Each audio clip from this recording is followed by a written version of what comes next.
दोस्तों आज तक कितनी इनकम टैक्स की रिटर्नें प्रोसेस हुई हैं और पेंडिंग रिटर्न को कितना टाइम लगेगा प्रोसेस होने में, इसके बारे में हम इस वीडियो में डिस्कशन करेंगे और आईटीआर प्रोसेसिंग से जुड़े हुए कुछ क्वेश्चन भी डिस्कस करेंगे। C S Satbir Singh YouTube channel पे आपका स्वागत है। इनकम टैक्स के रेगुलर अपडेट के लिए आप हमारे यूट्यूब चैनल को सब्सक्राइब कर लें। आप हमें टेलीग्राम चैनल और WhatsApp channel C S Satbir Singh tax heal पे भी सब्सक्राइब कर लें। लिंक वीडियो के डिस्क्रिप्शन में भी दिया गया है, कमेंट में भी पिन किया गया है, ताकि आपको इनकम टैक्स के रेगुलर अपडेट आपके मोबाइल पे ही मिलते रहें। इनकम टैक्स डिपार्टमेंट के द्वारा रिफंड दिए जा रहे हैं, लेकिन इसके लिए आपको पेशेंस रखनी है। जैसे कि आप यहाँ पे देख सकते हैं, टैक्स पेयर ने 16 जून को आईटीआर फाइल की थी और उनका 49,000 से ज़्यादा का रिफंड था, जो कि उन्हें 3 अक्टूबर को दिया गया है। तो इस प्रकार बहुत ज़्यादा डिले किया जा रहा है इनकम टैक्स डिपार्टमेंट के द्वारा रिफंड देने में, लेकिन रिफंड दिए जाते हैं यदि आपने आईटीआर सही फाइल की है। बहुत से टैक्स पेयर को इनकम टैक्स के रिफंड के इंटीमेशन आ गए हैं, लेकिन उसमें रिफंड सीक्वेंस नंबर 0 आ रहा है। तो इस केस में आपको वेट करना है, क्योंकि आपका जो रिफंड है वो अप्रूवल के लिए भेजा गया है इनकम टैक्स ऑफिसर को। क्योंकि इनकम टैक्स में एक प्रोविज़न है कि यदि किसी व्यक्ति की असेसमेंट पेंडिंग है और उसमें डिमांड निकल सकती है, तो असेसिंग ऑफिसर रिफंड को होल्ड कर सकता है। तो इसीलिए सीपीसी बेंगलोर के द्वारा ये इन्फॉर्मेशन इनकम टैक्स ऑफिसर से मांगी गई है कि कहीं टैक्स पेयर के केस में कोई डिमांड तो पेंडिंग नहीं है। तो जब ऑफिसर अप्रूव कर देगा आपके रिफंड को, उसके बाद ही रिफंड रिलीज़ किया जाता है। क्या डिमांड नोटिस की कॉपी पोस्ट से भी भेजी जाती है? जी हाँ दोस्तों, जब आपकी इनकम टैक्स रिटर्न प्रोसेस हो जाती है तो उसका जो इंटीमेशन है वो आपको ईमेल पे भेजा जाता है। और यदि उसमें डिमांड होती है तो आपके जो एड्रेस दिया हुआ है आईटीआर में, उस पर भी वो डिमांड की कॉपी भेजी जाती है, फिजिकली घर पे डिलीवर की जाती है। हमारे सब्सक्राइबर ने क्वेश्चन पूछा है कि उनकी इनकम टैक्स डिमांड निकाल दी गई थी डिपार्टमेंट के द्वारा इंटीमेशन भेज के, और उन्होंने वो डिमांड पे कर दी है। अब उन्हें नो डिमांड का इंटीमेशन कब मिलेगा? दोस्तों, जब आप डिमांड पे कर देते हैं तो उसके बाद आपकी जो आउटस्टैंडिंग डिमांड है इनकम टैक्स के पोर्टल पे वो 0 हो जाती है। यदि आपने सही हेड के अंतर्गत डिमांड पे की है, यानी कि आउटस्टैंडिंग डिमांड को पे करने के लिए आपको जो कोड यूज़ करना है 400 यूज़ करना होता है। जब आप टैक्स को पे कर रहे हैं तो जैसे ही आप पे कर देते हैं उसके बाद आपकी आउटस्टैंडिंग डिमांड नहीं रहती है इनकम टैक्स के पोर्टल पे, लेकिन इसके लिए आपको कोई इंटीमेशन नहीं आता है, नो डिमांड इंटीमेशन। आप इनकम टैक्स के पोर्टल पे ही लॉगिन करके चेक कर सकते हैं कि अब आपकी कोई पेंडिंग आउटस्टैंडिंग डिमांड नहीं है। एक और सब्सक्राइबर ने लिखा है कि उन्होंने अपना टैक्स का चालान तो पे कर दिया था, लेकिन वो इनकम टैक्स रिटर्न में उसे फिल करना भूल गए थे, जिसकी वजह से कि उन्हें डिमांड नोटिस आ गया है। अब इसे कैसे रिजोल्व किया जाए? दोस्तों, इसके लिए आप रेक्टिफिकेशन फाइल कर सकते हैं इनकम टैक्स के पोर्टल पे लॉगिन करके, और वहाँ पे आपको टीडीएस से टैक्स क्रेडिट मिसमैच की वजह से हुआ है वो टिक करके वहाँ पे आपको अपने चालान नंबर फिल करने होते हैं, advance tax, self assessment tax या फिर टीडीएस का। तो आप रेक्टिफिकेशन अप्लाई कर सकते हैं। इसके लिए आपके पास 4 साल का टाइम होता है। जिस असेसमेंट ईयर में आपने आईटीआर फाइल किया उसके बाद तो आप ये रेक्टिफिकेशन करवा सकते हैं, या फिर आप अपने जुरिडिक्शनल असेसिंग ऑफिसर के पास जाके उससे रेक्टिफिकेशन करवा सकते हैं। दोस्तों, 3 अक्टूबर के ख़त्म होने के बाद सिर्फ 21,000 रिटर्नें ही इनकम टैक्स डिपार्टमेंट के द्वारा प्रोसेस की गई हैं, और 2 अक्टूबर को कोई इनकम टैक्स की रिटर्न प्रोसेस नहीं की गई थी।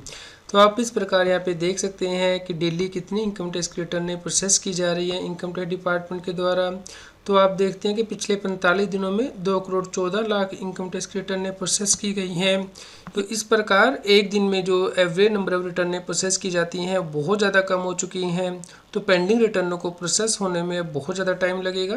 तो 7 करोड़ 63 लाख रिटर्नें वेरीफाई हुई हैं, जिसमें से कि 7 करोड़ 8 लाख प्रोसेस हुई हैं। तो 55 लाख ऐसी रिटर्नें हैं जो कि पेंडिंग है प्रोसेसिंग के लिए, जिन्हें कि बहुत ज़्यादा टाइम लगेगा, क्योंकि इनकम टैक्स डिपार्टमेंट की जो रिटर्न प्रोसेसिंग स्पीड है वो बहुत ज़्यादा स्लो हो चुकी है। जैसा कि आप यहाँ पे देख सकते हैं डेली की बहुत कम रिटर्नें प्रोसेस की जा रही है इनकम टैक्स डिपार्टमेंट के द्वारा। अभी तक 7 करोड़ 77 लाख रिटर्नें फाइल की जा चुकी है, जिसमें से कि 7 करोड़ 63 लाख रिटर्नें वेरीफाई हुई हैं। तो जो वेरीफाई होती हैं रिटर्नें उन्हें ही प्रोसेस किया जाता है। 7 करोड़ 8 लाख रिटर्नें प्रोसेस हो चुकी हैं। तो 93% रिटर्नें ऑलमोस्ट प्रोसेस हो चुकी हैं, और 7% रिटर्न ही पेंडिंग है प्रोसेसिंग के लिए। दोस्तों, बहुत से टैक्स पेयर इनकम टैक्स के पोर्टल से 26A को डाउनलोड नहीं कर पा रहे हैं। तो आपको इंश्योर करना है कि जैसे ही इनकम टैक्स की वेबसाइट चलती है आप 26A को डाउनलोड कर लें, क्योंकि जिन व्यक्तियों को टैक्स ऑडिट हुआ है उन्हें 31 अक्टूबर तक अपनी इनकम टैक्स रिटर्न फाइल करनी है। तो कहीं ऐसा ना हो कि लास्ट मोमेंट पे वो अपना 26A डाउनलोड ना कर पाएँ या AIS TIS डाउनलोड ना कर पाएँ। इसलिए टाइमली आप अपने AIS TIS और 26AS को डाउनलोड कर लें इनकम टैक्स के पोर्टल से। दोस्तों, जिन व्यक्तियों का टैक्स ऑडिट हुआ है उन्हें इनकम टैक्स की रिटर्न फाइल करनी है। यदि वो इंडिविजुअल है तो उन्हें डिजिटल सिग्नेचर सर्टिफिकेट की आवश्यकता नहीं है, वो आधार OTP के साथ भी अपनी रिटर्न फाइल कर सकते हैं। लेकिन यहाँ पे भी इनकम टैक्स की पोर्टल पे एरर आ रहा है कि टैक्स पेयर इंडिविजुअल है, उसे OTP आ भी गया है, लेकिन जब वो एंटर कर रहा है OTP को इनकम टैक्स की वेबसाइट पे तो कहा जा रहा है कि उसे अपनी इनकम टैक्स की रिटर्न डिजिटल सिग्नेचर सर्टिफिकेट के साथ ही फाइल करनी है।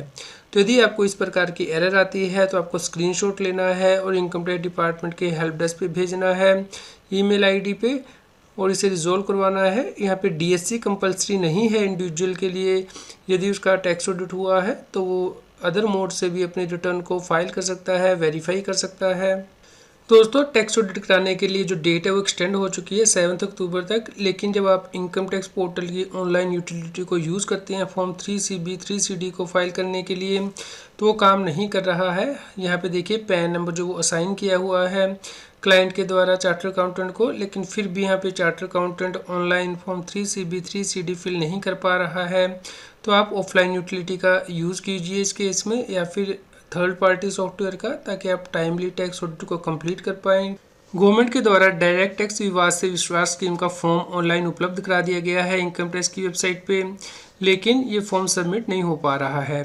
तो यदि आपका कोई भी पेंडिंग केस है, चाहे CIT अपील के पास है, इनकम टैक्स अपील ट्रिब्यूनल के पास है, हाई कोर्ट में है, सुप्रीम कोर्ट में है और आप इस स्कीम के अंतर्गत डिस्प्यूटेड टैक्स पे कर देते हैं तो आपको इंटरेस्ट और पेनल्टी पे करने की आवश्यकता नहीं होती है। तो आप ये इंश्योर कर लें कि यदि आप इस स्कीम का बेनिफिट लेना चाहते हैं तो 31 दिसंबर से पहले यदि फॉर्म फाइल कर देंगे तो उस केस में आपको कम टैक्स पे करना है, उसके बाद आपको ज़्यादा टैक्स पे करना पड़ सकता है स्कीम के अंतर्गत, जिसके ऊपर के आप वीडियो CS एडवाइजिंग चैनल पे देख सकते हैं। तो यहाँ पे भले ही केस SSC के द्वारा फाइल किया गया हो इनकम टैक्स डिपार्टमेंट के अगेंस्ट या फिर इनकम टैक्स डिपार्टमेंट ने SSC के अगेंस्ट केस फाइल किया है रिस्पेक्टिव एपलेट अथॉरिटी के पास, तो भी आप इस स्कीम के अंतर्गत अप्लाई कर सकते हैं। तो आपका जो केस है वो विड्रॉ हो जाएगा एपलेट अथॉरिटी से यदि आप ये अमाउंट पे कर देते हैं जो कि स्कीम के अंतर्गत मेंशन किया गया है। इसके अलावा यदि आपका TDS या फिर TCS से रिलेटेड कोई केस है तो उसके लिए भी आप इस स्कीम को एक्सरसाइज कर सकते हैं। यदि टैक्स पेयर की पार्टनरशिप फर्म है और उसे अपने पार्टनर को कोई भी रेम्यूनरेशन इंटरेस्ट देना है तो उसके ऊपर TDS काटना है, उसके बाद ही पेमेंट करनी है 1 अप्रैल 25 से। तो इसके लिए आपको ज़रूरी है कि फर्म के पास टैन नंबर होना चाहिए, इसलिए आप जल्दी से अपना टैन नंबर अप्लाई कर लीजिए, क्योंकि जो टैन की वेबसाइट है NSDL की वो भी काम नहीं कर रही है। तो जैसे ही ये वेबसाइट काम करना स्टार्ट करती है आप इंश्योर कर लें कि टाइमली टैन एप्लीकेशन अप्लाई कर दें और अपने क्लाइंट को भी इन्फॉर्म कर दें कि 1 अप्रैल 25 से उन्हें इस प्रोविज़न को कंप्लाई करना है। तो उसके लिए उनके पास टैन नंबर होना ज़रूरी है। उम्मीद करते हैं आपके लिए न्यूज़ यूज़फुल रही होगी। यदि आपका कोई क्वेश्चन हो तो आप हमें कमेंट करके ज़रूर बताएं, कृपया लाइक करें और शेयर करें ताकि सभी लोगों तक की जानकारी पहुंच पाए और वो इनकम टैक्स की कंप्लायंस कर पाएँ। इनकम टैक्स की और अधिक जानकारी के लिए आप CS एडवाइजिंग यूट्यूब चैनल पर जाके प्लेलिस्ट में जाके टॉपिक वाइज प्लेलिस्ट देख सकते हैं कि इनकम टैक्स में कौन से नए बदलाव हो रहे हैं, जैसे कि इनकम टैक्स अपडेट के अंतर्गत या फिर डायरेक्ट टैक्स कोड के अंतर्गत। रेगुलर टैक्स अपडेट के लिए इस चैनल को सब्सक्राइब करें। आप हमें Telegram app CS advising tax seal पर ज्वाइन कर सकते हैं ताकि आप GST और इनकम टैक्स के रेगुलर अपडेट अपने मोबाइल पर ही प्राप्त कर सकें।